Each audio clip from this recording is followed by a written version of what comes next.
C'est une sombre affaire qui avait choqué la principauté de Monaco.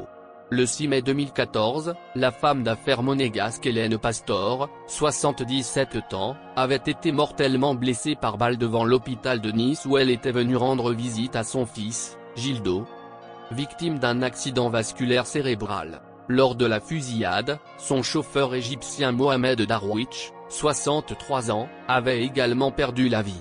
Hélène Pastor était une riche héritière monégasque à la tête d'un colossal empire immobilier estimé à 12 milliards d'euros.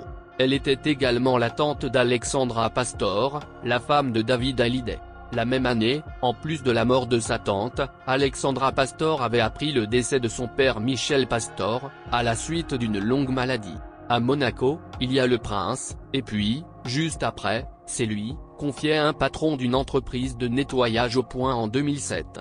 Le gendre d'Hélène Pastor condamné à la perpétuité en appel. En 2021, après 4 semaines de procès, le verdict est tombé.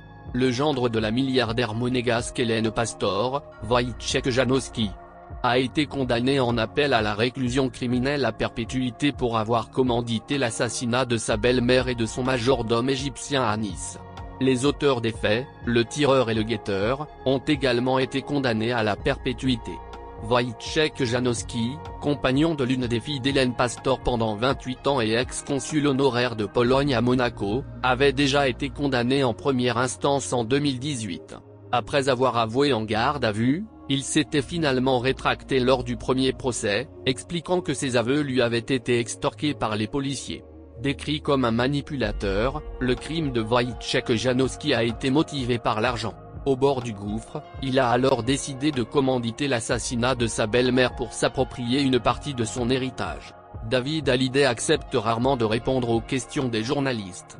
Donc, cette interview à nos confrères de France 5, et plus spécifiquement de C'est à vous, vaut de l'or.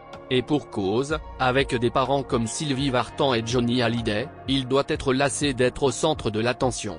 D'ailleurs, depuis la venue des réseaux sociaux, c'est encore pire que tout. Lors de la bataille judiciaire qui l'opposait à sa belle-mère Laetitia Hallyday, il a constaté à quel point tout était amplifié et déformé sur Instagram ou sur Twitter. Malheureusement pour lui, même si un terrain d'entente a été trouvé de ce côté, il doit à présent colmater les brèches avec sa femme Alexandra Pastor. De plus en plus de bruits de couloir se répandent sur la toile. Au lieu de répondre à tout cela, David Hallyday se mure davantage dans le silence.